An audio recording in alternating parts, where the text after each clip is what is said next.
Good morning, everyone. Welcome to the Maitreya Satsang. I hope you had a nice month and did God's work and rested and meditated and enjoyed the life while doing God's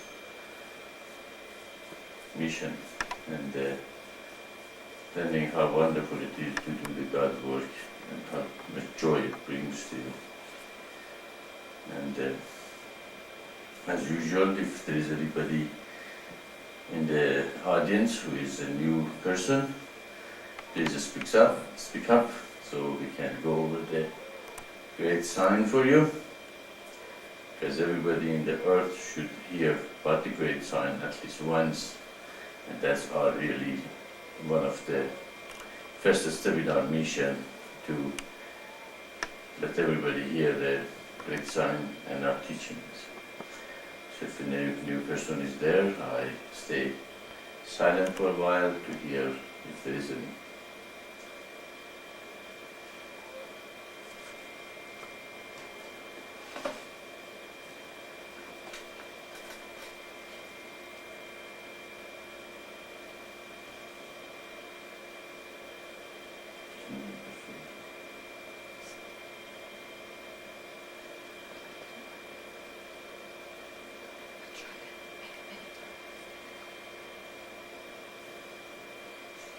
Okay, I suppose there's no new person in the audience, which is fine, and as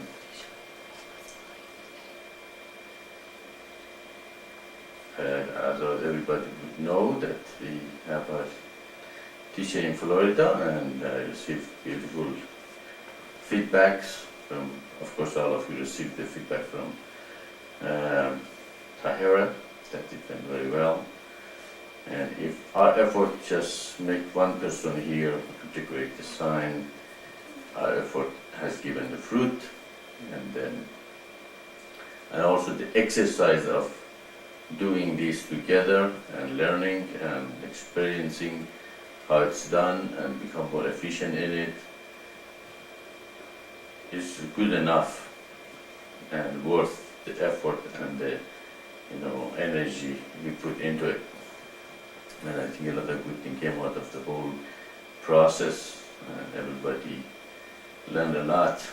Also, we learned the joy, of the group work together toward the goal in the kingdom of heaven on earth, and that itself, the process itself, is a great lesson and a great journey together. And hopefully one day all of you become one in mind, spirit, and purpose, and we create the great mission and the community and the body that is one. There is no gender, nationality, color, but one mission, one God, one earth, one humanity. And we will become one and just shatter all the narrowness of the mind and love one another as God loves us. And one thing I noticed is that this cooperation together and work together bring greater unity to people and humanity. And that's a big job. So for a long time we're going to be doing this, and there's a lot of projects and ways that we can cooperate and bring this unity and joy for a long time. Even after the kingdom is established, the Paraviparas have to watch society and be always ready to intervene and make the human progress in a greater degree. Okay, well, we're going to go to the question then. I don't know if Dustin is here. Of course, he sent us an email that he sent some questions. They are very good questions. I think I'm going to go ahead and answer them because they're good questions. But he said he can't be here. He doesn't have any access to the internet like that. And so probably we can just send him a transcript or something. He can know the answer to his question. And I'm sorry that we heard that John had some reaction to the cats there. Sounds like some of our group have a problem with cats. I think Radha also has an allergy to cat, and I hope he's okay. Is he with us, or he's in the hotel?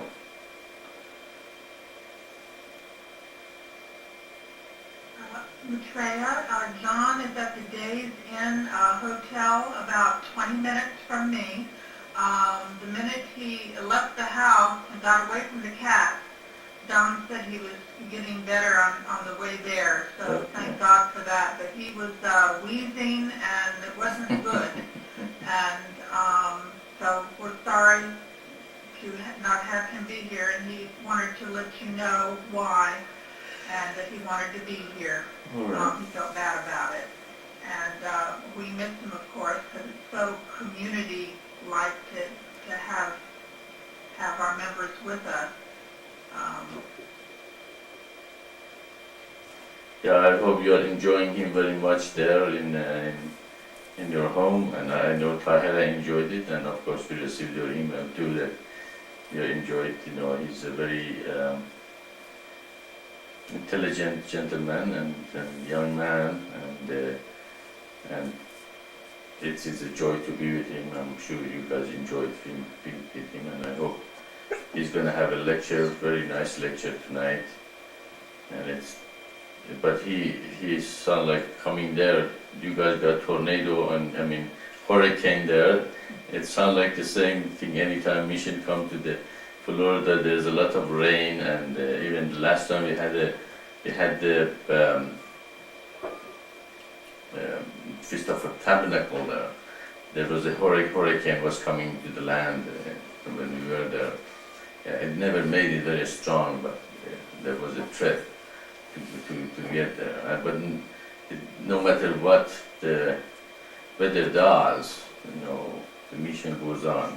A thing like that happens, it means mission doing something good. So that is testing to see how are resolved, but how much we want to put to do his work. As he said, he doesn't look like lukewarms. So that is why he put us in test to see, are we gonna do his work, or are we gonna afraid of rain, tornado, hurricane, problems, things like that? Are we gonna concentrate on him, or are we gonna concentrate on the problems in our lives and our surrounding? And if we concentrate on him, the problems just vanish, and there is not there anymore. And also we have to look at where we live. We're living in a society that is not supporting what we teach, and we didn't even bring our children the way God wants us to do. Then how do we expect them they become godly and do God's will? We have to just see the whole picture, where we came from, what kind of the environment we live. Did we grow our children godly? Did we tell them they should not, they should follow 10 Commandments, and be godly? Okay? And then we can't blame God for everything, and see, how the things affect everything. That's why the goal is to concentrate for the future, to see what are we trying to bring to humanity, and not to live now, but to live now with the projection of our expectation and our goal in the future, what we're trying to accomplish. So, concentrating God, and I'm glad that John didn't back up, with having all those tornadoes and all that hurricanes in Florida, and went on with his mission, I'm sure he's gonna do just fine tonight, and we are looking forward to hear what happened. Okay, then if you have any question out there, put it down on the paper. But we're gonna go ahead with the questions present here that we sent in the mission. And if we didn't have any question, of course, usually we meditate and talk about anything that is godly and satsang. So we go ahead and Josha, go ahead.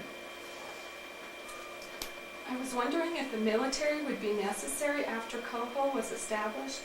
I know the warrior class will still exist, but they would be better suited for other jobs if there is Coho, such as policing, firefighting, etc. But also, it may still be necessary if someone should decide to rebel against Coho at some point. So I was just wondering if there was a plan for military use. Another thing was... Yeah, this is two questions. Okay. Another thing I think we should, that's completely... Okay. Okay, I hope everybody heard the question. The question is about the kingdom of heaven on earth, about the Parvipras and how the Katrians and how the do we need police force? Do we need as we study in the Do, there are 4 classes of human, actually 5, but 4 is the one is mostly participate in the society, and that is Shudras, workers, Katrians or warrior class, Vipras, intellectual, and Vaishyas, businessmen. So, as it is explained to in Do, there is a period for each of them which dominate the society, and that domination is when one class become the most important class in the society, and they have the power and dominating position in the society. As the Do says, the Shudra class started after, even before the flood of Noah. Okay, it started when Adam and Eve were thrown out of the Garden of Eden. Okay, before that, they didn't have to till the ground, did they? They just, as I said, everything was provided for them, and the grace of God was with them, and God told them what to do, what not to do, tell them, thou shalt not do this and that. And like most of human these days, they say, no, 10 Commandments is outdated, and we shouldn't follow that, and we should do whatever we want. We know better than God, and we believe in this prophet or that path, and that's enough, we're going to go to heaven. But are they, look at the life, is their life really peaceful? Is their life really, godly? Is their life really, together? Now we can see that what they say and what we can see in the life is completely 2 different things. So we can say that didn't work. Okay? That didn't, what they say is really ego is talking, not godly, and is not something that really manifesting in the life. If you really, what you teach and preach and believe works, you should have a peaceful life. You should have a right life. You should have a beautiful environment that everybody says, yeah, this is a beautiful place I love to come and be with.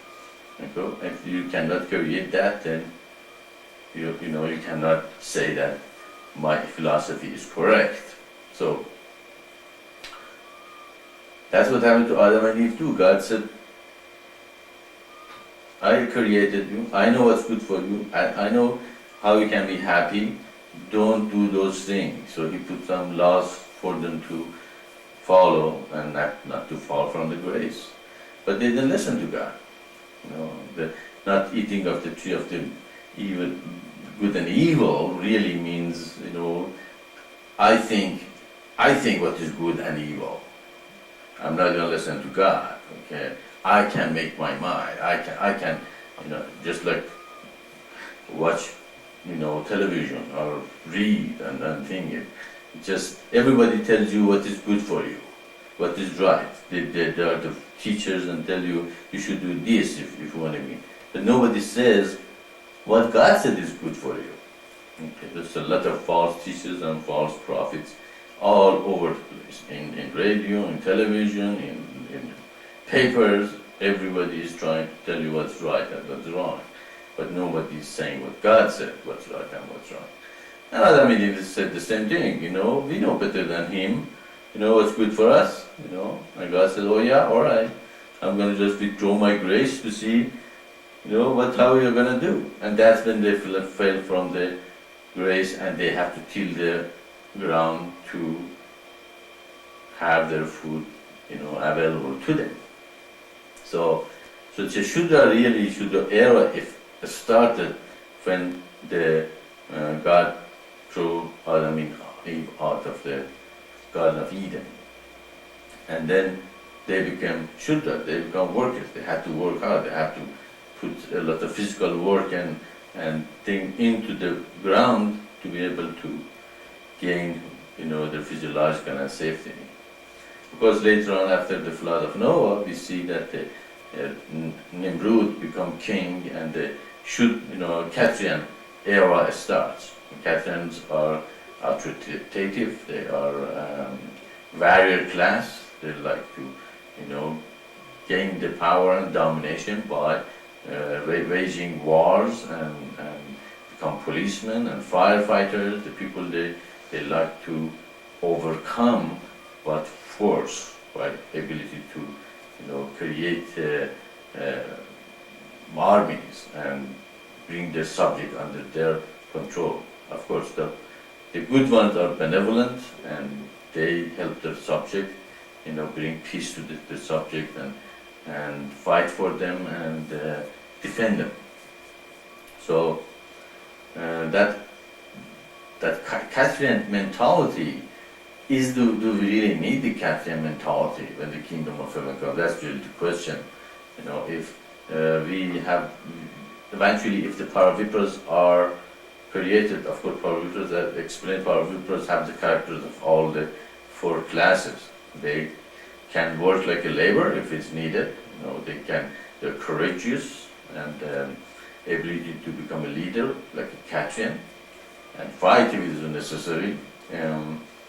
To like an intellectual that have the ability to understand the intellectual part of the life, science, math, physics, how the society works, how the labor and capital and the land come together and start, help the business to expand and all those nitty-gritty of the intellectual thing that the intellectual people know about them and create economical, study and science and sociology and everything that helps an intellectual person to understand the environment. And also they are shrewd like a businessman. They have the ability to start business, to bring this, capital and production and labor together and make it work. So, but at the same time, they are godly. That's most important part of the Paravipras. They not only have this ability of the 4 classes, but also they're incorruptible. They will not be persuaded or swayed by wealth and power and everything that humanity so craves for. And that crave brings, confusion to them, and they forget why they have been chosen for a position, why they are the leader of the society. They think they have to hoard wealth for themselves, and if it's possible, just take from the society and just keep it for themselves and forget why they are in that position. But Paravipras are not in that because they meditate, they awaken the spiritual forces, they know they have to create the communities of light, they sacrifice, destroy and submit to God and become universalists. So all this, so Paravipra is really elect, is the 6th seal, the people who have reached the 6th seal. Now, of course, the Paravipras help the cyclical movement of the social progress or social movements to go from one phase to the other one. And at least in the beginning, even when the kingdom comes, we need police force. Okay? We need people who be able to be used to put down the bad elements in the society. Okay? So one thing we need in a Katian class for that reason. Even in the kingdom, there might be some fire, so we might need some firefighters. Or, there might be some fire in the trees and jungle and the forest. So we need that kind of people. And also, when it comes from the time to change from the Katian, Vaishyan era or business-oriented era, everybody in that era become workers, just like today. Even if you go to the college and get educated, where do you get the job? You have to go to a company or business place and apply for job. They evaluate you, then they hire you. You become what? A wage earner. Really, you are a worker. You are a Shudra. Okay? You don't have the ability to use your creativity the way you want it. You have to bring it the way that company or organization wants you to use your intellect. Okay? If you have a Shudra mentality, what you become? You become security guard in a place. Okay, and so you can see in the Vaishyan era, everybody become worker. Everybody become a wage earner, and they lose their ability to become free to use their creativity the way they want. Okay. So it's in this time that everybody become Shudra, and the Vaishyan become the dominating force of the society. Now, Paravipras in that time, they start loosening off the accumulated wealth at the hand of the few and spread the wealth again in a more equal way to the society. With doing that, again, the creative mind of the Vipras is released, and Shudras and Vaishyans become more free, to help, the subject or do whatever they need to do, and again the cycle starts over. But if in the Vaishyan era the change does not come so in that a smooth way that Paravipras can do, then there usually will end up with the revolution, because the few people will have the most of the wealth, and most of the people will become Shudra and become unhappy.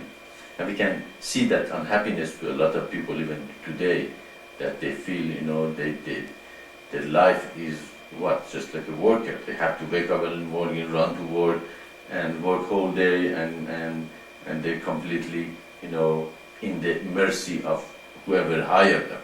Okay. So again, Paravipras might need a force to force the situation to change. So again, they need what? They need Katyans to help them to establish that environment. So we can see even in the era of Paravipras, Katyan class or all the classes are necessary. Of course, if we reach a point that we have a balance and we can do this thing even in a smooth way, the Katyan class become less and less important, and they become very few minority and few. So the encouragement is become mostly intellectual, and with the progress of the technology also, we need less and less workers. Okay, we can see a lot of things are done with the robots and computers and bulldozer, and you probably need 100 workers to do what a bulldozer do in a day. Okay. So we can see that a lot of workers are not needed anymore. Then the Katian class also will be less and less needed because we don't need too much, police person, or because people become good, and we don't need to have a revolutionary or leaders to revolt against the system. So the encouragement become intellectual encouragement and spiritual or Vaishyan class encouragement. So even the workers eventually and the Katyans will be encouraged to become more and more intellectual and business oriented. So even the whole society is gonna become in a higher level. And this even accelerates the progress of society even in a greater degree. So Katian class still is needed, especially in the beginning. And when we reach a point that the society falls apart and the kingdom, people are not going to follow our recommendation of society. Again, society will create the classes. Even if the social living of human is created by God, He made even that automatic. Okay. So if the society falls, again we're going to have a lot of laborers, and captain class going to be created. As you said, in the Vaishyan era, everybody become what? Shudras. But intellectuals and Katyans, they can stand it for long. So Shudras, Katyans and intellectuals, even in intellectual create the Katyan mentality. Okay. So we can have a lot of, Katyans in that era is created. That's why usually revolution starts and people revolt against the, oppression of one class and topple it. So we can see, even if you do not create the kingdom of heaven, the process is going to continue. Okay. God really doesn't need us. We don't need, He doesn't need us to bring the kingdom of heaven on the earth, because kingdom in a way is going to happen. But the difference is, in that case, there's going to be revolt, there's going to be suffering, there's going to be destruction, there's going to be revolution, there's going to be, have you ever heard any bloodless revolution? Very few happen, very bloodless revolution. Usually they are probably bloody.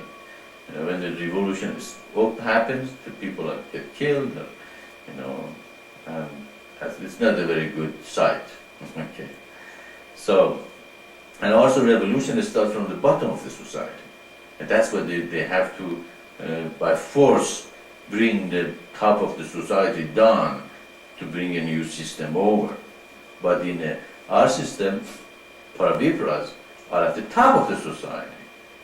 So that's why they can smoothly, change from one era to next era without a revolution, but in an evolutionary process. Evolution is not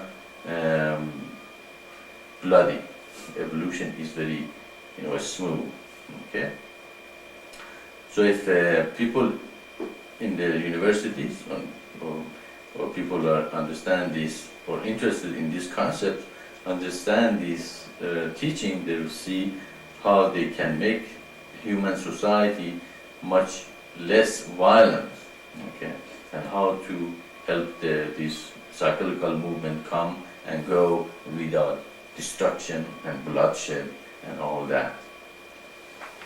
So we can see that again, this our teaching bring a greater, degree of peace and niceness to humanity. I want to put it that way. So the answer to that question is yes, we need Catherine class, but if we reach a point of the balance, that Catherine class is not needed as much as the labor is not going to need it, but we might still need them, and when we reach a point that there is a lot of the Vaishyan class, it's very powerful, the Katyan class will be created, by itself. So the work of the Paravipras, okay, it's going to be next question. So the question to his answer is yes, we need Katyan class. Actually, we need all the classes, and all the classes evolve if the Paravipras do not help the next class to come and take over.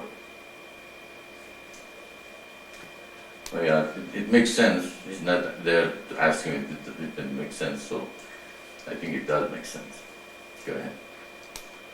Another thing, another thing was Paravipras. How will they guide society and move through the cycles? Will it be by passing legislations restricting a class to allow the next, or what will the method be? Thank you. All of the above and more. It's just, as you said, Paravipras really are the people who are gonna feel the hierarchy, the body of hierarchy, the leaders and the Brahmins. Okay. Mostly leaders, the people who emerge from the bottom of the society. And when they emerge from the bottom of the society, what were they doing in those communities? Probably sweeping the floor, tending the garden, bringing the water, taking care of the roof, small little thing like Shudras. Okay. So they are familiar how to do this thing because they live in the communities of light. That's what the community is. Part of the community is the mundane thing has to be done. Okay, a wall might need to be fixed. A garden might have to be tended. A floor might have to be swept. So they learn how to be a Shudra. And also, probably the courageous people that even consider to come to communities of light and go against the society and live in the society, in the communities and oppose and, stand the opposition of the society to their lifestyle, which is different than them, and the society tells you what? Be yourself, be number one, don't worry about anybody else. But you said, no, I want to, meditate, awaken on my spiritual forces. I want to, be in a community that I'm just a, part of it. I want to sacrifice. Sacrifice society. Says what? They're talking about we don't have to sacrifice. Just get as much as you want for yourself and all that. So they are pretty courageous people that even consider to come to the community and live in it. Okay. And then they emerge as a leader of the community. They're chosen in the community as a person, that the rest of the community accept them as a leader. Then they are accepted in the second level, third level, fourth level. So they should have a good intellect and the ability to understand, the process and the people and all that. So they're intellectually also, have the ability, and hopefully they're also going to be business oriented and know how to do it. So they have the 4 classes, and also as we said, they have to have the ability to not to be corruptible. So when they reach to the higher level of the leadership, they won't use their position to fill up their own pocket instead of using their ability to lead the society and help the class domination, transformation of class domination. Because they have all this ability and they emerge from the society, hopefully they are the Paravipras, they are the people that God has chosen. And also it is in this time that the Paravipra will emerge. Okay. They were in the process of being created. Now they have been created and are here, and we can see more and more people will be coming forward, and we will see that ability of expanding the mission and attracting the Paravipras and creating the communities of light. And that is the goal, to create the communities of light so the Paravipras can emerge from them. Now they have all these qualities. What for? Why do we need all these qualities? If they are the leaders from the society, so they create a hierarchy. And the very top of the hierarchy is what? Is the eldest. Eldest at the top of the hierarchy is absolute, almost has absolute power. He even can change the legislation. He can change, even can throw out the legislative, laws created by the, houses. So, but at the same time, people have the ability to pull him down if he's not doing his job. So it's not an absolute power without checking or balances. So when the Paravipras meditate and they see society is going toward, decay, that is when they act. As we said, such social and psychological movement, come from Shudras. When do the Shudras have the domination of society? Well, before the flood of Noah, everybody was Shudra. Okay. After the flood of Noah, God created the 5 classes of society, 4 classes of society. So before that, everybody Shudra, everybody was, didn't have any, hierarchy or anything. They just lived. Actually, before the flood of Noah, human was more in touch with a spiritual world than with the physical world. Physical world wasn't that physical, okay? And that's why the shaman in Australia, they believe the dream world is more real than the real world. Okay? They said what we see is not as real as the dream world is. Okay? So before the flood of Noah, you can say most of the humans were in a more spiritual world. That's why after the flood of Noah, God did what? He closed their third eye. Most of the people's third eye is not open. They can see the reality in the spiritual world because the third eye was closed, and they believe what?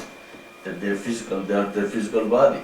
That physical world is the only reality there is. They don't have any concept of a spiritual world behind this physical world.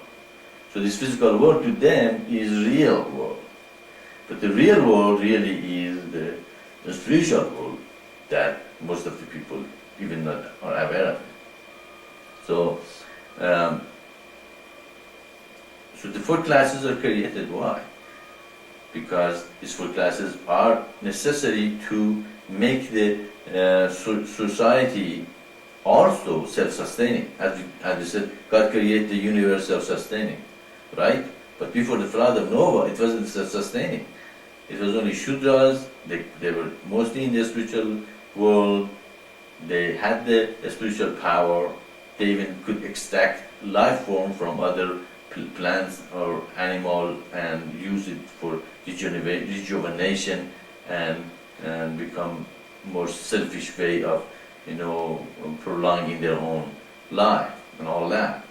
So God closed that ability and made human to 4 classes, so make the process even in social movements and progress also self-sustaining. As I said, if you don't bring the kingdom of heaven on earth, do you think this cyclical movement is not going to happen?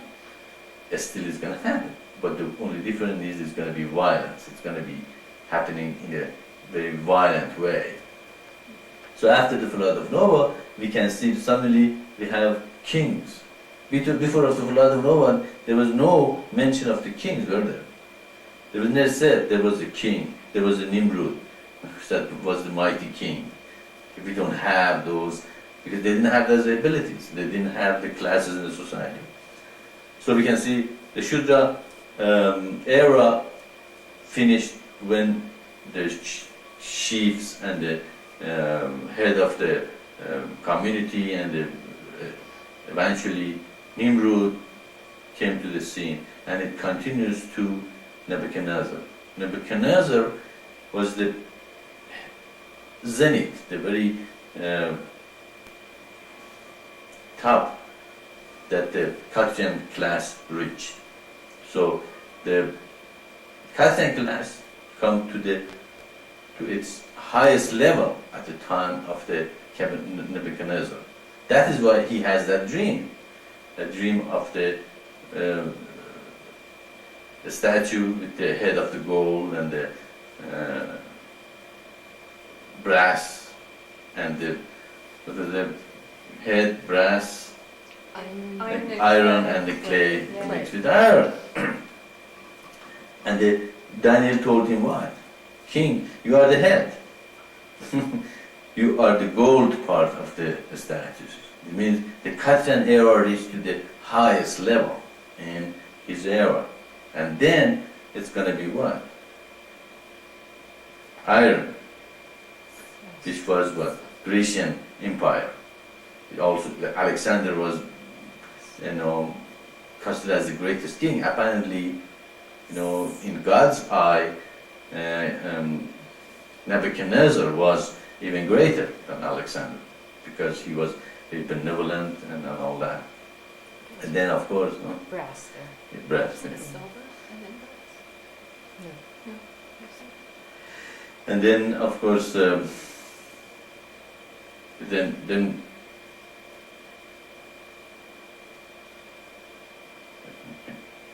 yeah, and then the Persian Empire and then Roman Empire, and eventually, the feet with the iron and clay. But in the iron and clay, suddenly it changed from metal to what? To clay. Clay is more what? Flexible. It's not as harsh and flexible. That's the era of the intellectual starts. That eventually it comes to its highest level at the time of the Renaissance. Okay, and Renaissance brings the intellectual ability, and then the great philosophers in Greece come and they bring the intellectual thing like Aristotle and what's their name? Aristotle and Socrates and Plato and all that bring, and then Nietzsche and all those people bring a lot of intellectual ability to humanity. And then next era is the era of Vaishyans, which with the Industrial Revolution, it brings the Vaishyan class to the scene.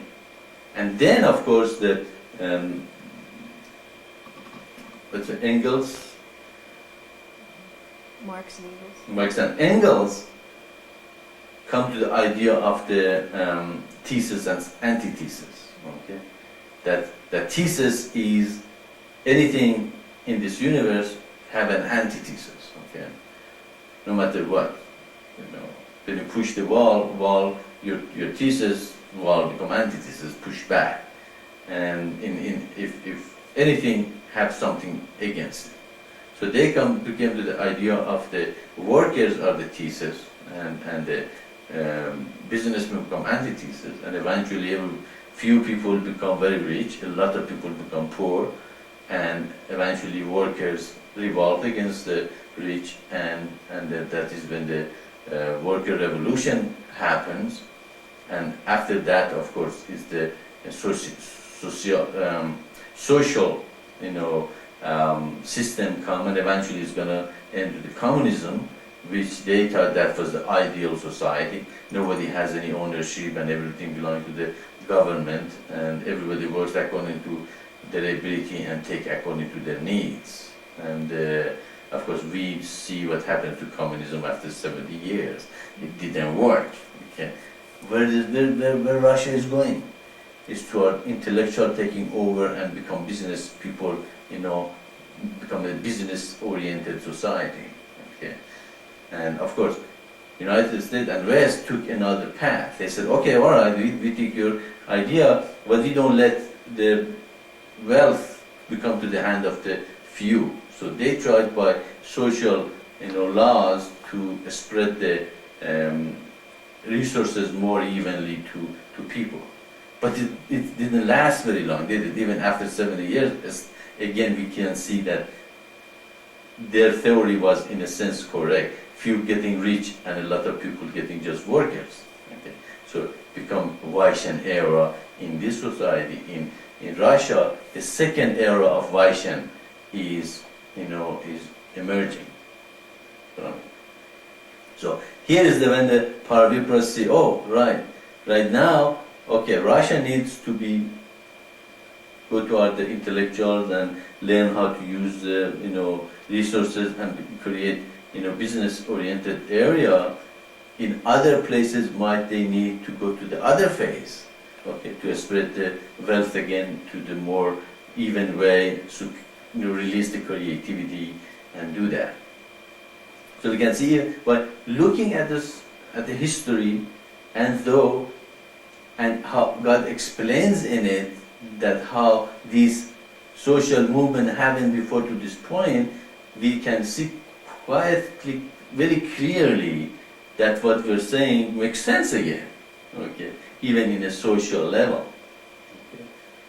Social movement and psychological movement is not just a theory, it already has a historical base on it, okay, and in history it happened.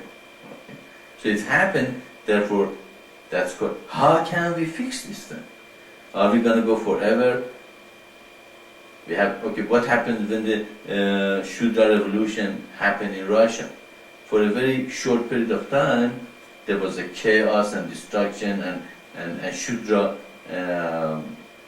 class took over. But there was a lot of killing and bloodshedding. And what did they have to do? They had to create an army or some Castrian class to calm the people and bring order to the Shudra domination, which was destructive. Because when they did that, that lasted for how long? For 70 years. Most of the Russian power was really army, wasn't it? Okay, they did what? They took over the Eastern Europe. They ran the country with the iron hand. They were very, Castrian mentality. You can see that system was run with the Castrian ability. Okay, that was the Castrian era. They dominated Russia for 70 years, and eventually, did it work? Eventually, they realized no, they need to become more, business oriented. They need to let the intellectual, take over. They bring more freedom, individuality, and all those things that in intellectual love. So the next era now in Russia emerging. The moment intellectual comes, what do? They like, individuality and sensuality, spending money for themselves and all that, and they encourage the Vaishnava business-oriented group, and the business, of course, becomes stronger. You will see pretty soon Russia is going to become very business-oriented. Even China. Okay. They're encouraging, Western investment and becoming more and more, business-oriented. What's going to happen if they continue with this? Eventually, there's going to be a worker revolution in every Vaishyan era if they do not pass the laws that spread the wealth back to in a more even level. So that's what the role of the Paravipra comes in. Okay? They see this thing is happening, and by law, passing law, by legislation, by creating wealth, by economical help, by diverting the wealth, in a more equal way, they will prevent the Shudra revolution. What do they want to evolve? They want more equality, right? If you bring them more equality, will they do that? Yeah. Was that disconnected? That's not reconnected. Okay. What do you want me to do? Just reporting, huh? Why is it not reconnecting? No answer. Huh? No answer. Okay. It doesn't even go to their page. Oh But- no, we're on the page. We're on the, we should Okay, call. so We that should is call. probably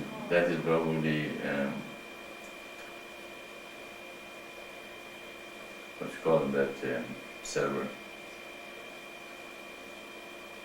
Probably the server is down. Connection is okay. Okay, let me know we got it.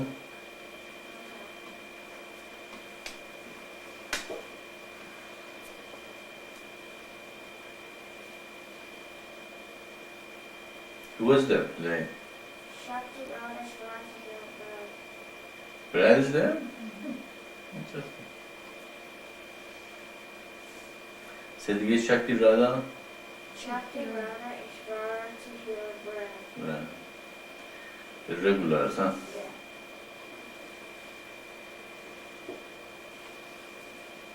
You guys understand this part of the law? I was going to ask a question about, is there such thing as the age of Brahman? There really isn't. Is it? If the idea is that the cycle goes up and it goes up and it goes up, and pretty soon everything is directed towards spirituality. Can you answer that question yourself? That was my answer. Brahman. Yeah, that they never become a dominating class. So there's never really age of Brahman, but they can guide so that. But there are people, they call them the Brahmins. But there's never really age of Brahman. That's Yeah, what I right. mean, like And age they of dominated. Shudra. Really? Yeah, in India, when the Brahmins said, yeah, you have to born the wife of a man, they did, But those weren't real Brahmins. Those Right. are intellectual spiritualists. That's right. So it's a part of intellectual Yeah. era. But what about when the kingdom comes? It seems like it would go more to an age of, spiritual people. That's right. Yeah, well, that is why as Parvipras take over and make it a smooth sailing, more and more it becomes closer to the balance era. In the beginning, it's very big swing, and then it's smaller and then smaller and then smaller and smaller. At the end, actually, the best society is the balanced society. That Shudras there and the Kshatriyas there, and the intellectual are creative, they are not a slave, they have the ability to use their creativity, and then Vaishyas are able to use these abilities and create, best product possible and give them. So you could say in theory maybe when you get to the point where it's totally balanced, that's like the age of Parvipras. Yeah, Because everyone that's where the has- kingdom comes. Yeah, it has characteristics of all. Hmm. So it's not just Shudras and Brahmins. That's good, yeah. Yeah, that's good. Yeah. And though the base is given, the rest is have to be taught and, Yeah, right. Right. and 'Cause- implemented and learned. Brahmins I picture as being very, very high people. They don't spend a lot of time doing and figuring out money and things like that. Yeah, so everybody can't be Brahmins. I mean, it wouldn't work. You wouldn't- Actually, we're not even trying to create Brahmins. Right. But still, you We never create, know. trying to create Parvipras. Parvipras who are more balanced. Brahmins are those that are living in a mountain Yeah, in India. sit there meditating. Who wants them? Yeah. Right. But a lot of people wants to be like them, become escapists and not to do anything.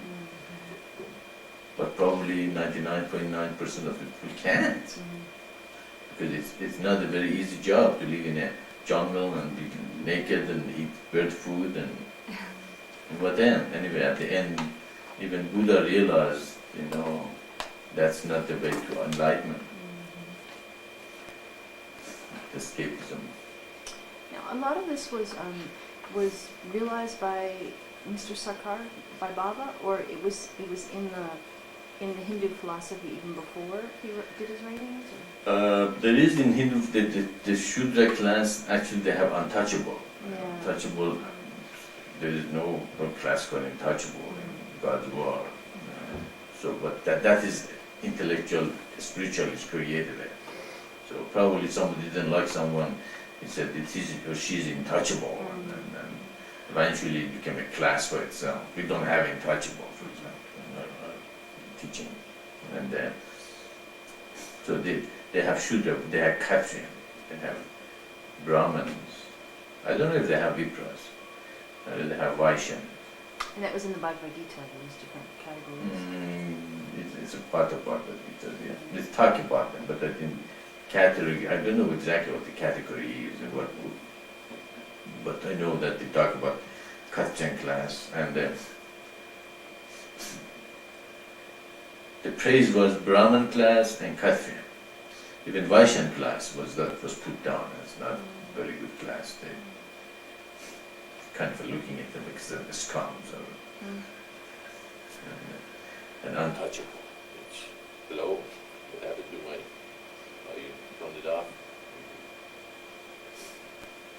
it says the metals, it goes from gold to silver to brass to iron and clay. I knew there was Yeah. some brass there. Yeah, I knew there No, was it goes from silver. gold to brass So, Gold, to silver, silver. the That's arms it. and the And chest are brass. silver, the brass because there are is... 5 of them. Yeah, It was thighs of brass, belly and thighs of brass.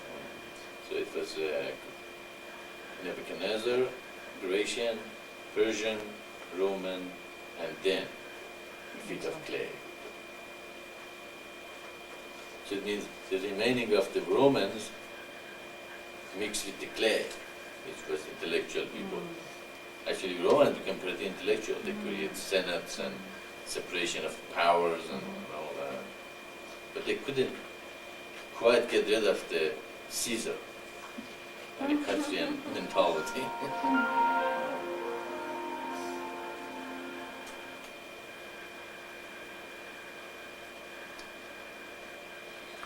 but it was Mr. Sakar who, it was Baba who, Yeah, he was the one who put together the cyclical movement of the social movement. But he never saw it in the historical explanation. It is us who teaches from Bible, shows how before the flood of Noah there was no classes. It is after the flood the classes started. How in the history it shows that movement exactly happened. This thing is not his, it's ours. So it's kind of that's why I consider him as a John the Baptist for a while, because he was kind of a forerunner for the mission. I would not have ever known about these classes if I wasn't on the market. I never get attracted to any spiritual path in all my life. As I said, there were Sufis right, 2 blocks from our home when I was living in Iran. I never was interested to go to the Sufis. If I had gone there, probably I would hooked up with the Sufis and I would be a Sufi with dancing and feeling like a dervish or something. I got attracted to the spiritual thing when I came to this country. I wasn't attracted a bit. And the reason I got attracted was that waiter in that place. He was so happy and he would go underneath. So I said, well, I want to be happy like him. That's what the attraction came. It's interesting story, isn't it?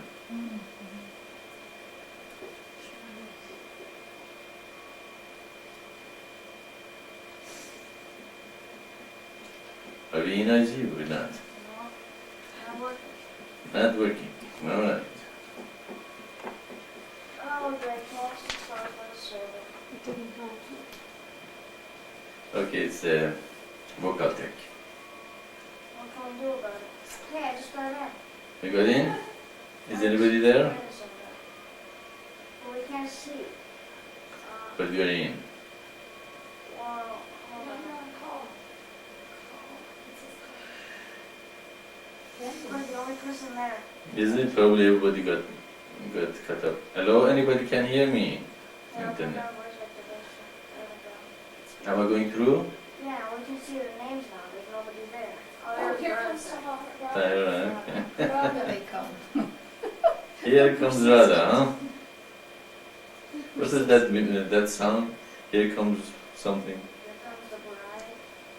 No. Right. It was the one that you were singing coming from around the mountain? She'll be coming round the mountain. Yeah, right. Alright, so Here comes Radha. Shakti, Johanna, and Radha are back. Justin? Oh, Shakti, No, Samara and Johanna. Radha. Oh, surprised. Brad. Alright, camera going through. Alright, I guess everybody is back here. Apparently we got disconnected from the server. I think the problem is the vocal tech. That's another sign that might encourage us more to go toward the going to the what is that software? Team Sound. Team Sound, yeah. Maybe this is another warning to us. that we might have to, consider going to the Tim Sound. Probably we can discuss about that in the business meeting more. All right, where are we?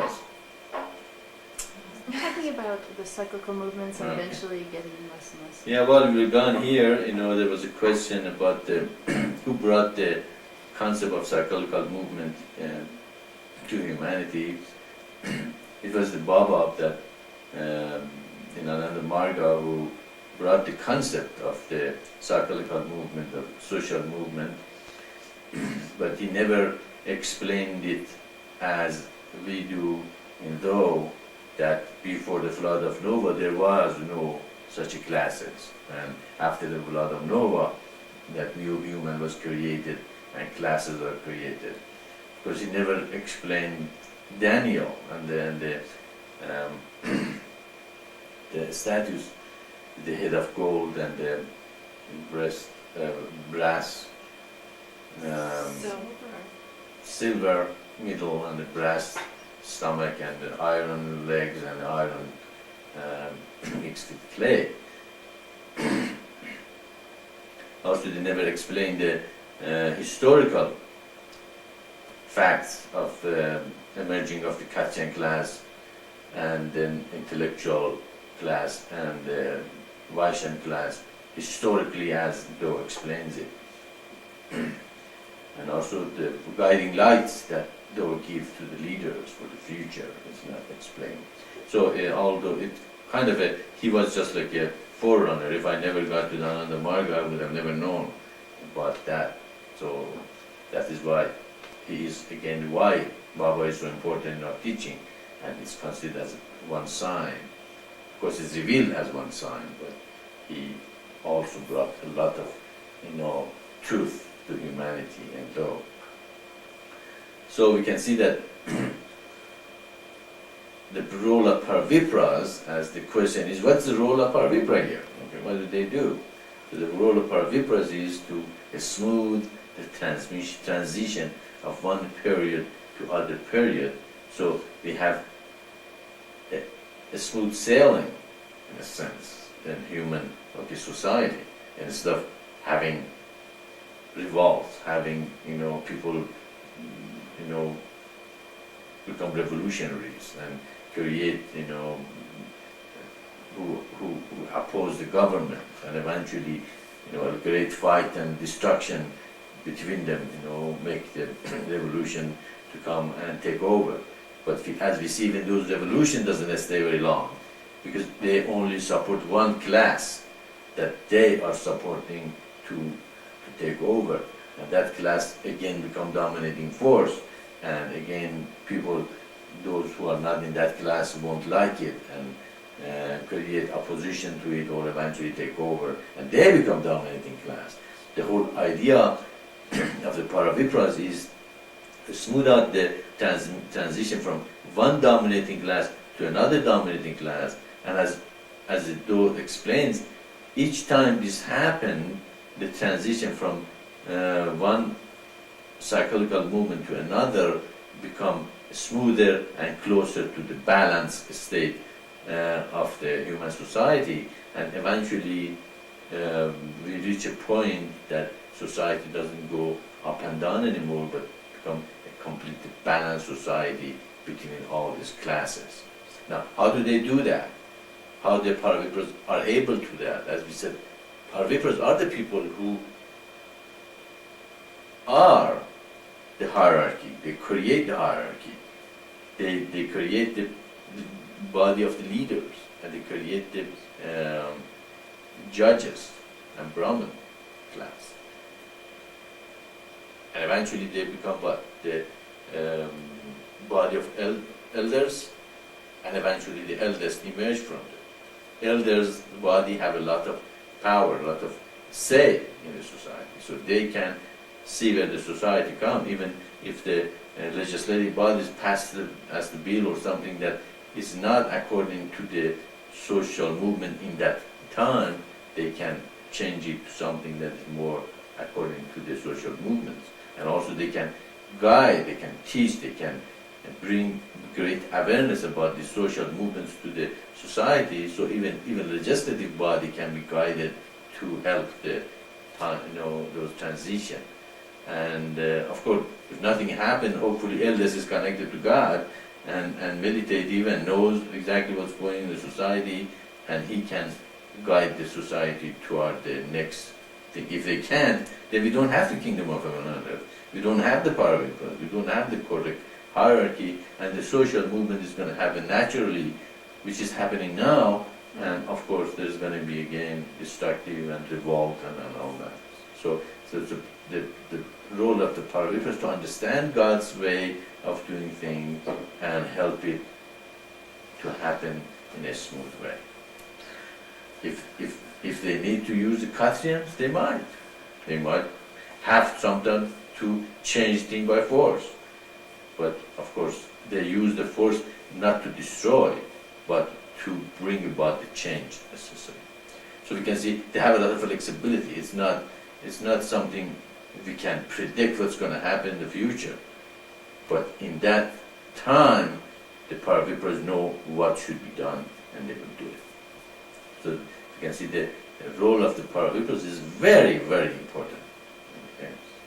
And that's what, actually we are not Paravipas, or we're not even trying to create Paravipas, we're trying to create the facilitating body. We will facilitate for the system to come about. Does that make sense? Yes, it does. All right. They have a follow-up, I guess. Well, question about if you're born and you notice that you do have tendencies of Katrian or Vaishyan or something like that, but you should be encouraged to develop other qualities, right? Because we're not trying to, I know you've said this many times, we're not trying to encourage a caste system or encourage separation by these things. This is just to help you understand yourself as to what class, what tendencies you have, and then you work to develop the other characteristics. I'm glad John is not here. We have a cat in the meditation room. So we have to take him on. Yeah, that is a good assumption. Actually, as the society becomes smoother and smoother, more and more people will create the ability of all the classes, and the Paravipa's number will increase more and more. And hopefully, as I said, each time the cyclical movement happens, it becomes smaller, the variation becomes smaller and becomes closer to the balanced state. And eventually we will have a balanced society. Actually, that is the ideal society, when everything is in balance. Okay, as we said, the technology is going to take over the mundane works. Okay, so more and more we're not going to need Shudra. Still, probably, we're going to probably sweep our floor.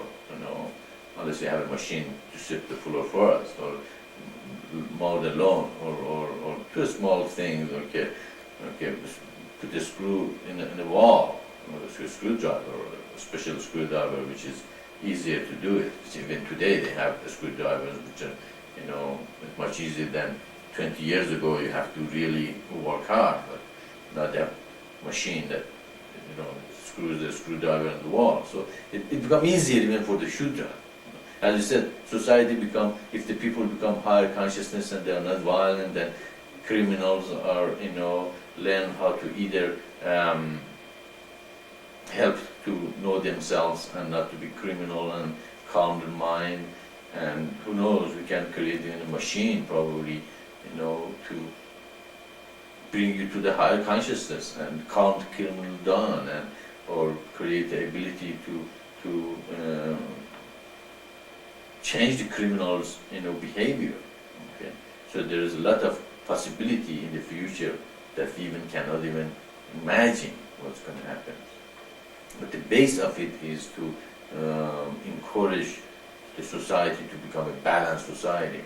And so there is no there's less workers, there's less Katian class.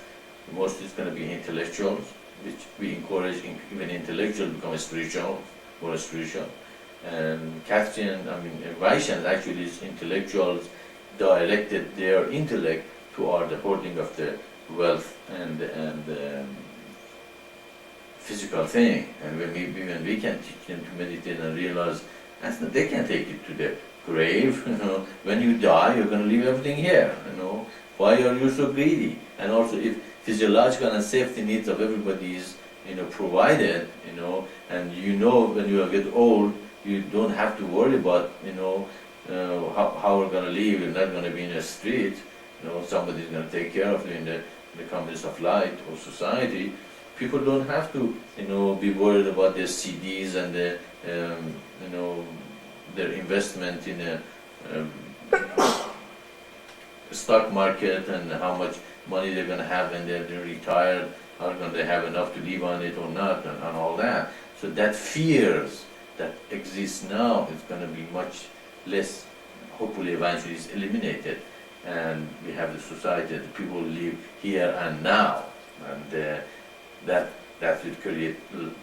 That's going to take a lot of problems that society have today, and of course, more and more people become in all characters, as you mentioned, but probably we still have people that have the better ability to become a business people. We were going to have a genius people that, they love to think about the universe and how the quantum, physics work. Okay? Even they might even change the quantum physics, theory to something else that it makes more sense, intellectually. They even might, prove God exists, by intellectual explanation, and actually intellectually you can say the probability that God exists is greater than everything happened by by chance. Everything happening by chance, is impossible. Okay, statistically or from a mathematical point of view. But there was somebody who did guide this to happen the way it happened. Okay, that makes more sense. Okay, that is the possibility even. Possibility is greater than the other way around. So we can see that the intellectual also reach, a spiritual understanding and a greater degree, and a lot of them have. Just like even Einstein, Einstein, talks about, there is an intelligence behind all this. So we can see that humanity is going toward that ability, and eventually everybody become more spiritual in a better sense than become dogmatic, because my parents or my society told me I have to believe in these dogmas and I'm going to believe on it, and if anybody opposes it, I'm going to chop their head off. Okay, it's not going to be like that. I believe in God because it makes sense. If God didn't make sense, I wouldn't believe on him. Okay. We can see he created the universe self-sustaining. He created the society self-sustaining. Who did it? He said he's going to send these prophets and this revelation, and he did. He has accomplished all those things and made everything self-sustaining for us. He creates a fruit which is full of, minerals and energy for human. Where did energy and thing? It comes the mineral from the earth. We can't eat earth. If he had left us on eating earth, we wouldn't get our nutrition. But he created fruits, vegetables, all those wonderful things that we eat it. And remember, God has created us for our enjoyment and for nourishment and for life-giving thing. Eat it and remember that God has done it. Okay, so we become godly in this way, remember Him all the time. We can see who gave us I. God gave us I. That is the greater, realization and God understanding that if you don't believe in such a thing, you're going to go to hell. But I have no idea what am I eating, who gave this body, who gave this eye to me and created such a wonderful thing for me to be here. So this is greater realization of God come in every moment in our life, and everything we see we see God's hand in it. So we always are with God. We always praise Him for what He has done for us, and we understand His wonder and beauty that brought to humanity. So if we can bring this to humanity more and more, we're going to have what? More godly people with a higher realization of God's realization. Okay? And then they would not do what God said don't do anymore. Okay? Then they will follow the 10 Commandments. They're going to follow the 15 Commandments. Okay? Because that is what God said. You will, know me in a greater degree. Okay? So this is our job. Again, you have a great job here to do, and you have concentrated. You have to see the vision again. You have to see what God has sent us to us, and how we are responsible to take this to the humanity and make them also see this, and not to get mundane in our little lives that we think, oh, that is the most important thing, my little life. No, your little life is a speck in compare with this vision and what God has given to you. Okay, so get over it. Get over your little thing. Okay, if you remember, don't ask what God can do for you, but what you can do for God. Of course, that is Kennedy's saying in another way, but I borrowed from him because it makes sense. It is true, Just remember how you did to this point affect where you are at. Now, change it. Change it in the God's way. So at least your future, next lifetime, is going to be a better life. Okay.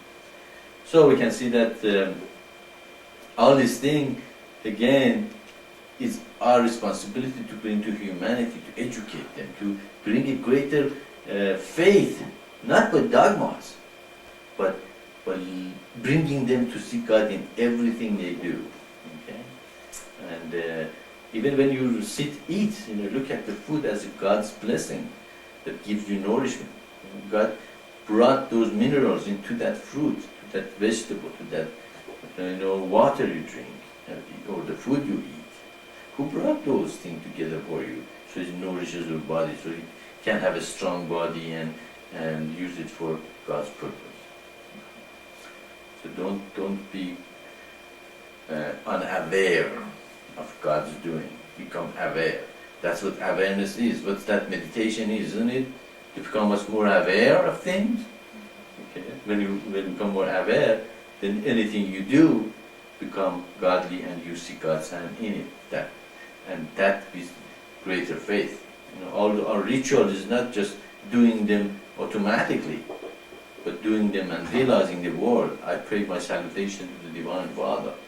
I pay my salutation to the Divine Father, God, and on and on. So become more aware of yourself, become more aware of what you do, become aware of the mission, become aware of life, of God's hand in everything. So if you can become this awareness to most of the humanity, are we going to have better people? Will they steal? Will they kill? Will they, become destructive tendency in the government or in the society? See, having awareness of God and bringing to the humanity is going to solve 90% of our problem, 99% of our problem. Because they see what they do is going to affect them. God really exists. He really did make this universe self-sustaining. He did make the society self-sustaining. He does really exist. And He said, I shouldn't do this thing. If I do, what happens to me? I'm going to be thrown out of the Garden of Eden, which means His grace. Okay. So what am I seeking? His grace, self-realization, seeing God's hand. So this is the most important part of the future society. This awareness of God, acceptance of God, realization of God, seeing His hand in everything, and realizing you're just a speck, in His kingdom. But the greatest speck, because you are a part of God. You are one with Him. Okay. So, with that realization, you see God in everything. You put your your life in a godly way. You are a part of God. Okay. Therefore, you will make a conscious decision to be a good person. You make a conscious decision not go against God's law. Because, if you go against God's law, who's going to get hurt? Is God going to get hurt? He doesn't care what we do, but He knows it's not good for us. We lose that awareness. The moment you are still, what's going to be? You're afraid, are they going to get cut or not? Are you thinking about God? No, you're thinking about, am I going to get cut or not? When you lie, the moment you lie, you say, am I going to, get cut? I lied or something. So you see, you lose the awareness, being aware of God. You become aware of self, how to protect it. Okay? But you don't need to protect it if you're honest. There's nothing to protect. Okay? Or some people talk about the privacy. Why do we need so much privacy? Okay? If we're honest, we're upright, and we are completely, open, and we don't do anything wrong. My life is an open book. Come here, look at it. There's nothing in it. There's no fear of, anybody come. Now, I'm not talking privacy, having a room and being by yourself or meditating. I'm talking about the too much, fear of other people, know about us. Why are you afraid people know about you? I'm nothing to hide. Come here, we can know anything you want. So you can see that our system based on a social movement, but the most important thing in it is to create honest people, to create godly people, to create people who follow the 10 Commandments, 15 Commandments, meditate, awaken their spiritual forces, and eventually create the people. They are good, solid, honest people in the society. In that case, a businessman deals in a very honest way. He said, "Look, I bought this for this much. I need to make a living. Okay, if I put this much profit in it, I'll make a decent living. Here, I sell it to you for this much. Not how can I get the most money out of the other person and all that." But of course, again, human nature is there still. We're still dealing with human nature, which is greedy, which is dishonest, which is sometimes, they want everything for themselves. And they think about, what am I going to get out of this myself? Instead of, how can I get something to other people? That is why Paraviparas have to let the psychological movement happen naturally because of human nature. But as it happens, in the future, it becomes closer to the balanced society, which we just explained. That the businessmen are honest, the intellectual people are creative, there is less caste and class needed, and probably labor or Shudra class almost going to be eliminated because of the technology. So in the end, we're going to have a kingdom of heaven on earth. Actually, that is when the kingdom comes. When human nature eventually changes to the godly nature. Does that make sense? Okay. What is the significance in God revealing in Though that Baba had the key of David, though, tablet 8.1? Didn't the Messiah always have the key of David? Well, if you look at the second seal, the center of the great sign, the second seal and the sixth seal, all of them have the key of David, or the kingdom. The center sign of David, or sign of Solomon, is the kingdom of heaven in heaven, right? That's the largest, biggest kingdom in the universe. And that's all established. We know God is in control. We just explained it. He created the universe what? Self-sustaining. He doesn't have to interfere. You make karma, you pay for it. As simple as that. Okay, you can't get away. Nobody can get away from it, and it's been self-sustaining. It's just like a program in the computer. You push a button, something happens, and it's consistent. It always happens. Okay, you do karma, you pay for it. Okay, and God said, "Thou shalt not do this." He really meant it. Okay, it's not a matter of discussion or intellectual analysis or sitting there and talking about it. No, maybe he really didn't mean that, he meant that, or no, he really meant it. He said, "Thou shalt not do this," okay? And you have to tell your children to, you shall not do fornication, thou shalt not steal, you shall not. There's no but about it. Okay? Did you tell your children that? Did you teach them? Did you insist on it? Did you tell them they shall not do that? And then what they did, don't run to God and say, "Hey, he's doing it or she's doing it, come and help me." Okay? You were the responsible person to do it. You were the person had to teach your children not to do those things, and their children should have listened to you, and society should back the parents to be able to teach their children the right way, not to tell them the children should look like Madonna or this and that, and they can do. If it feels good, you do it. God didn't say that, did he? Did he say, if it feels good, do it, don't do it? No. He said, "Thou shalt not do this." Okay? That was the end of discussion. He even didn't discuss it with you. He didn't say, "Oh, let's discuss this, it's a good idea or not." He said, "No, you shouldn't do it." Okay? And that's the end of the story. So, that is kingdom. He created the okay, you don't have to. And what I'm saying, anything I say, you don't have to do. That's the good thing about this teaching and my mission.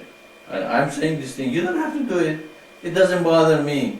Actually, I was reading in the internet about some people that are trying to create the communities, and one of the things they came up, most of them became very bitter, after doing it for a long time, and they weren't able to create the communities they thought. And one of them was said, well, he went to that community, and there was a bitter 60 years old man there. And somebody answered, well, if you had tried to create a community, you would be bitter by the time you are 62, because it's such a hard work, and people don't listen to you, and da da da da da da. And then I said, I'm 50-some years old, I'm not bitter. I was trying to create a community for 20 years, probably I should be bitter too. And then I realized, the reason I'm not bitter, because God revealed this revelation to us, don't be attached to the result. Those guys are attached to the result of their action. They want to see that community form, and they're attached to the result of action. That's what they eventually became bitter, because they didn't get what they wanted, or they envisioned to get. Same thing about this satsang and teaching. You don't have to do it. Then when I said, God said, "Thou shalt not do this," He meant it. You might say, "Oh, he's preaching, brimstone and fire and all that, like a regular preacher." But in my case, I don't insist on it. You don't have to do it. Okay? But I'm telling you, the law of the karma, there is no discussion about it. Okay? God said it, and anybody goes against it, gonna break. Okay? You cannot break the law of God, you will break yourself against it. Okay? That is the difference between our teaching and other teaching.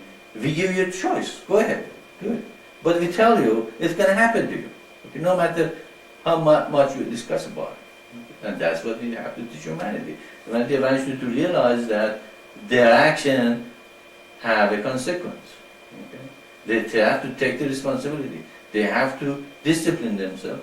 They have to, meditate on this thing and overcome anything is not godly. As simple as that. No matter what the society says, no matter what the whole world says, you will not follow what is not godly. So, if you can make more people of like that, if you can create communities of love based on these laws that God has sent us, eventually we'll flip the trend from where it's going, which is to hell, to where it should go, to heaven. Okay? So that's why we're trying to take people to heaven, but they want to go to hell. Okay? Can I turn them around and take them to heaven by force? I can't. Even if I could, I won't. It's just we have to grow up. We have to come to the point, realize as my responsibility. Maitreya's responsibility is to tell us what is the truth and guide us to it, but it is our responsibility to walk it. Okay. So again, see, how this thing works. It's a wonderful thing God created, and He gave us choice where we don't really have a choice. He created self-sustaining. That is the way it's going to happen. That's the way society is going to go. That is the cyclical movement is. No matter if they come, if the Paravikras come, if we create the kingdom or not, He is the king. He is guiding this thing with His self-sustaining way. So you can see that the kingdom of heaven is already established. Those gods who have reached to the kingdom in the heaven, they follow God's law. They don't go against it, no matter what environment tells them. And that's the kingdom of heaven. And the comings of light is the kingdom of heaven on earth. Okay? The hierarchy, usually in the management, they have only one hierarchy upward, and that's all they have. That means the hierarchy for the organization and society and everything. But the triangle downward. You wonder if the hierarchy is upward all the time, why God has triangle downward too? That's the Spirit of God in the hierarchy. Okay? Again, we were talking about the creation of the hierarchy. If even our hierarchy loses touch with God, especially if the eldest loses touch with God, what's going to happen? That's what the capstone at the hierarchy that we have is separated from the rest of the hierarchy. The eldest is what? Is in the capstone, isn't it? Is that what called capstone? Mm-hmm. Yeah. He is supposed to be connected. If the rest is connected too, great. The more people are connected to God, the better. All of us should be connected to God. Okay? All of us should see this clearly. Okay? And then, if he is also disconnected, what's happened to capstone? Capstone is there at the top, the rest of the hierarchy is separated from the capstone. So nobody is connected. Are we going to have the kingdom of heaven on earth? No, we can't. Because the Spirit of God is no longer in the hierarchy. That's why we have to bring it. That's why the most important thing in our society is what? To bring God into it. To bring God in every level in our life. In our work, in our eating, in our anything we do. Bring God into it. If you don't, then you are disconnected. The society is disconnected. Your children is disconnected. You are disconnected. Your husband, your wife is disconnected. But that society is going to fall apart. Of course, it starts from the family. The father is no longer the father. The mother is not the mother. The children are not children. The grandparents are not grandparents. And on and on. Okay? You can see the way God created this thing to be is not there anymore. Okay? And that society is in trouble. Okay? No matter how powerful they are. So we have to go back to God's way, which is the kingdom of heaven in heaven. And also, the sixth seal we can see the kingdom of heaven within. How do we create the kingdom of heaven within? Who has the kingdom of heaven within? The Paravikras, the elect. How do we become an elect? By following the eternal divine path. It so beautifully falls all together. The great sign, okay? Awakening of reserve forces.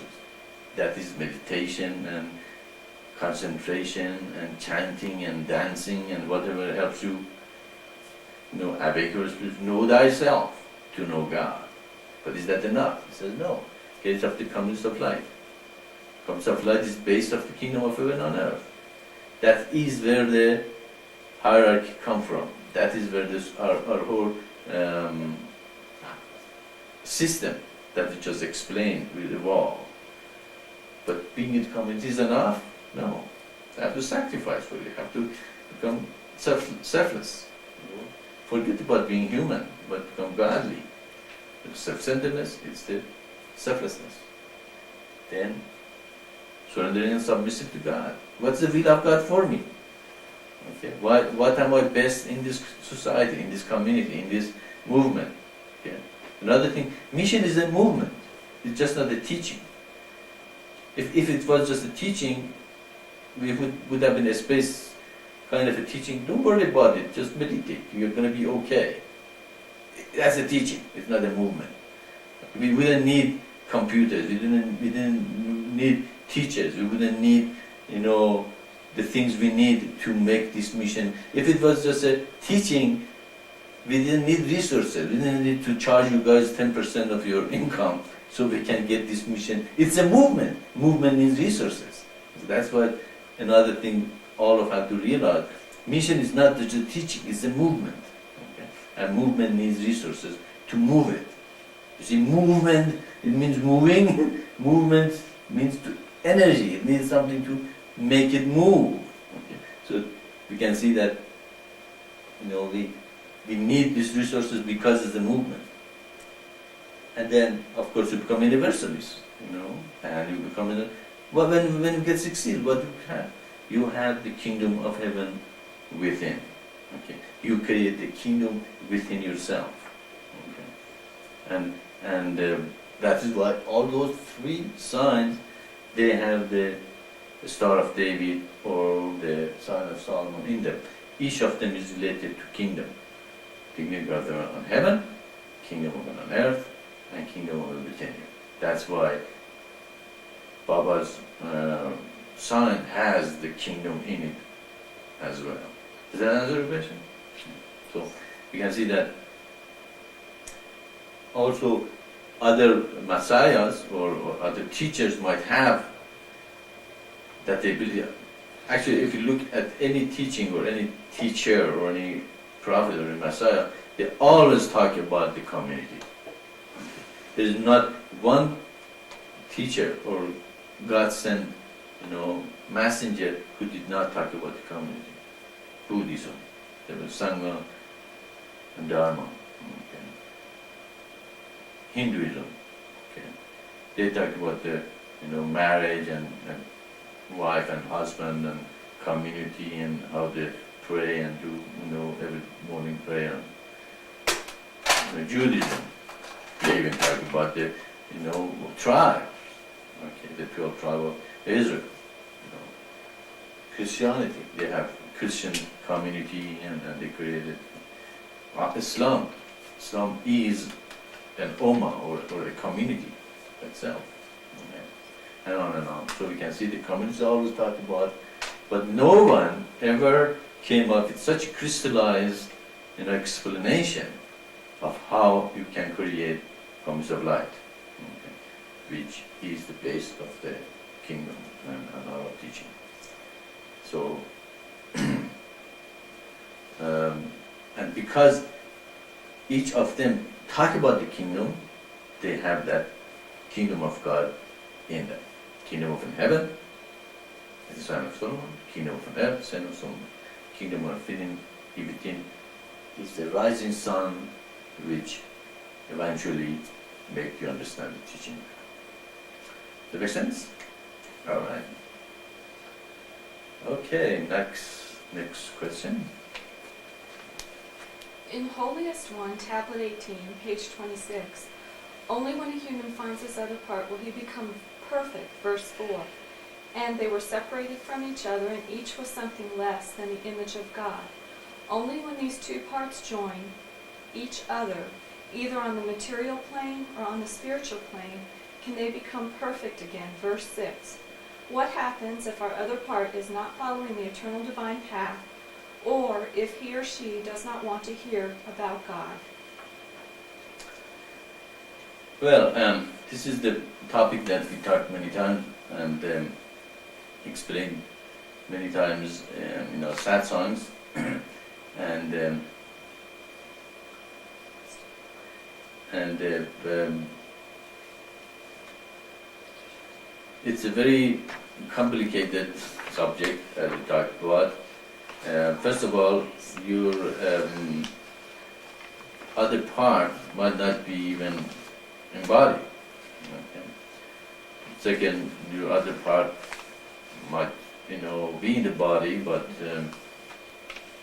they have chosen another path, in many lifetimes. Okay, and they have completely become separated from each other, and another one is you might not have another part at all. It might be perfect, as God created you as one in this lifetime, not to want another part. Another way is your other part is God Himself. Okay, so really that's what sannyasins mostly become. That the other part is God. Okay, they have no need for another part on this earth because they have come perfect as they are together, and they can completely realize that nothing really satisfies them out of themselves and what they have been created for to do, which is God's work. So it's very hard to really say who is your other part anyway. Okay? And that is when the concept of arranged marriage came out in the beginning. When the community of light is created, okay, and in that community children are grown up together, and little by little they will prove who really matches with whom easily, and that was the base in those society for having the arranged marriage, because young people themselves, okay, they get attracted to each other, sometimes not wisely. Okay, they cannot see, as wisely in a deeper level what that relationship can, bring to them. Okay, but elders were supposed to be more observant and more wiser than the young men and women, so they could tell them what is best for them. Of course, the question goes, were they really wise? Okay. The assumption is the elder people are wiser than the younger people. But what if they weren't? If they suddenly the God said. well, they have a light behind me. It didn't go on today, and it suddenly came on by itself. So that's why it was a gasping went on around here. So you can see that there's a lot of elements is involved to knowing who is your other part. Okay, how do you know the one you think is your other part is really your other part? Okay, did it really guide you to that person and told you that he is or she is your other part, or it is your desire, okay, that makes you think she or he is your other part, or it is your desire, you choose that person because they fulfill a part of you that you need to be fulfilled. Okay, and also look at your life. Did I find my other part? If you find your other part, usually you find your other part early in your life. Okay, by 30, if you didn't find your other part, you can pretty much assume that you better become sannyasin. Okay, and your other part is not there anymore. Okay, or you tried a couple of marriages and it didn't work. Which one was my other part? The first marriage, the second marriage, the third marriage, the 10th marriage, or the first girlfriend or boyfriend, the second, the third, the 10th. Eventually you have realized, well, there's something is not completely, falling in their places. You're not supposed to have, hundreds of marriages and 10,000 boyfriend and girlfriend, and at the same time say, oh, maybe this one is the correct one. Also, we are living in a society, it's very hard, to find your other part. Okay, the teaching is not based on God's, way, and affection is mostly physical. okay, or mental. It's not spiritual. Okay. But in the context of light, attraction is what? It's mostly spiritual. Okay. There's not too much selfish thing going on as it is.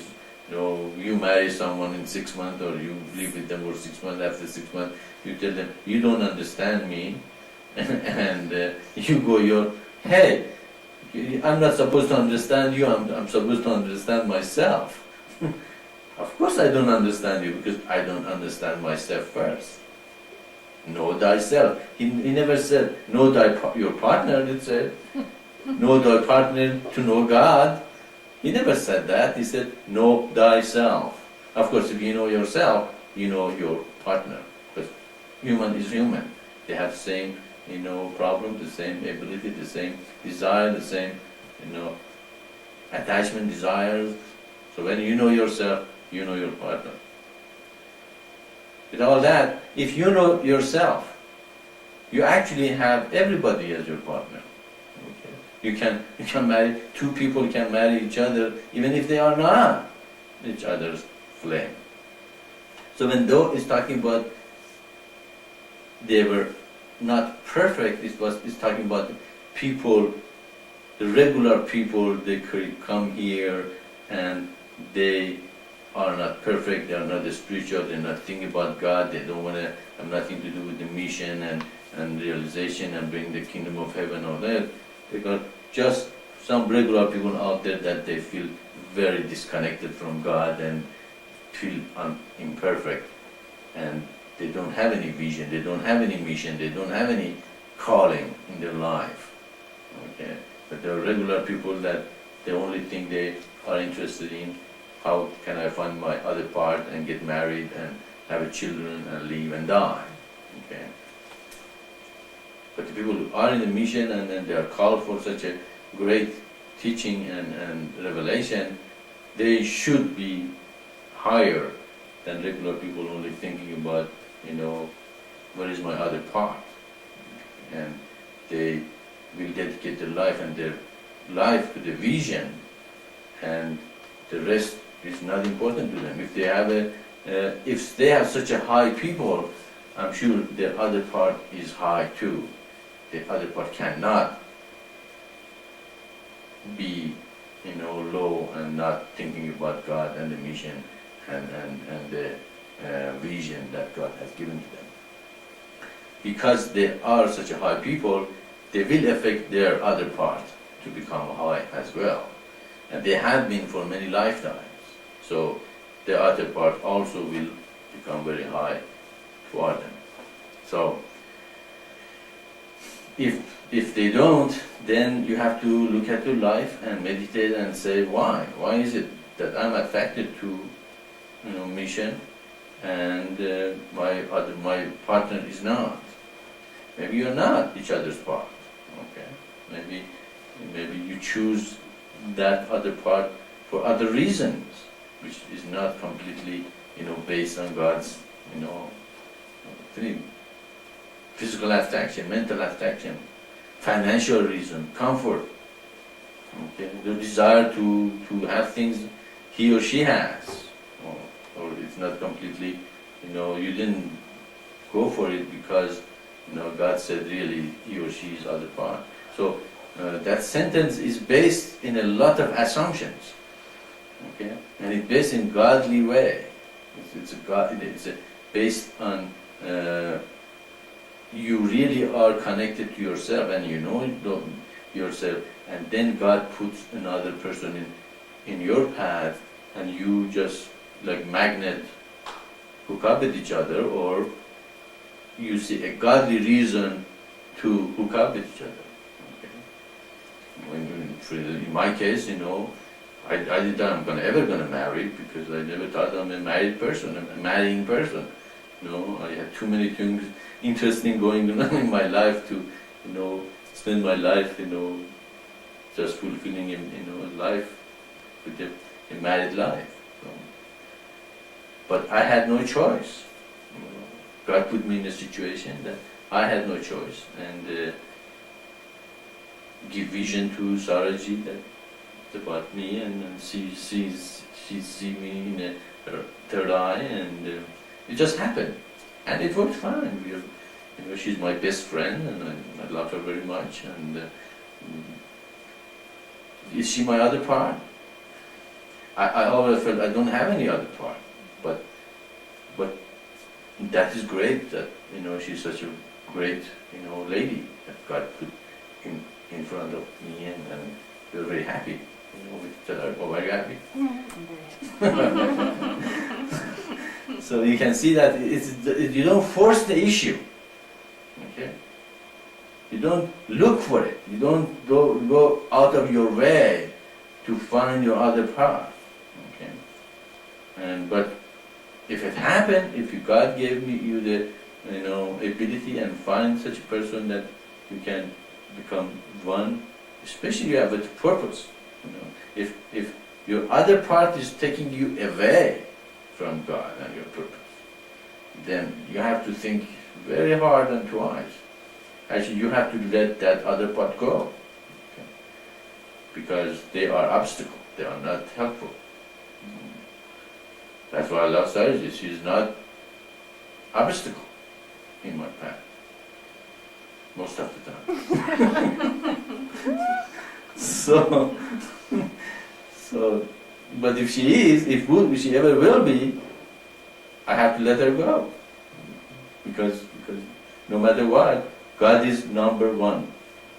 And God has to be number one in your life. Okay? And then you will be surprised. You might find someone, they really come to you and become your partner. And they are not against what you do. So it is again a personal decision. If you don't, then you become in a split. You become lukewarm. Okay? Because then you have two masters. You have God and your partner. Which one you're going to listen? Either you become a lukewarm, or you have to leave one, go to another, or go to one and then go to other one, then go to back and forth. Then you go back and forth. What's happening again? You become lukewarm. Because you're not really belong to any of them. Okay? If you find someone you really think they are your partner, just give them the message, and if they came to your way and God's way, then that's great. But if they're not going to listen to you, again, what are you trying to do? They're trying to force them. Even I can't force anybody to become godly. I can just guide them. I just can give them message. I have to tell them about God and how His universe works. It's up to you to guide yourself and say, yeah, what Maitreya says makes sense. If I don't follow what he said, I will create karma, and I'm going to suffer for it, and I'm going to live a lot of lifetime in the future with a lot of suffering in it. That's another answer about our society. The less people create karma, the less society can have a karmic thing to pay in the future. That's another thing that makes more perfect, society more perfect, because people create less karma. They don't lie, they don't steal, they don't, do the things they do. Okay. So, again, this is a decision. First of all, is really that other person my partner, my other part? How do you know? Are you that high? Are you connected to God completely that you can say for sure, yeah, I know he or she is my other partner? If you're that sure, then give the message to him or her. Let's see if they come to you. If they're your really partner and you're that high, they should just like that. They say, yeah, I love this and makes sense. And that's what the people are called for this mission. They read this mission once and they say, yeah, that makes sense. Okay? I want to be a part of it.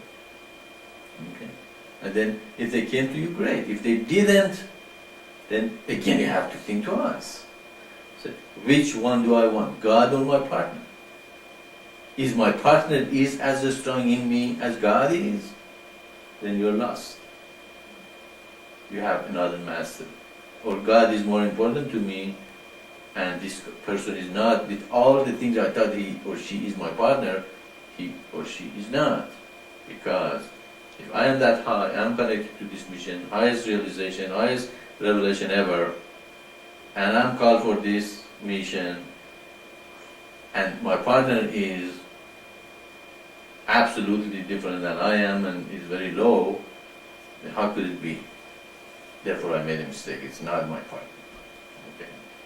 And so if you're high, if you're in a mission, and if you find someone who's not in a mission, you have to think twice. See which one you have to choose. Your partner are important, are very powerful. Your partner are a very powerful person in your life. Okay, they can make your life maybe miserable. They can make you forget about God because you love them and you want to please them, or they can help you. Okay, they can help you to go to God and become one with each other. Okay, so be very careful about what you take from though as something that you feel is what fulfills your own desire. Though is talking about the highest things. Though is talking about the people who really know each other and know themselves. And when it happens, they know for sure that is the will of God. Okay, not my will, but His will be done.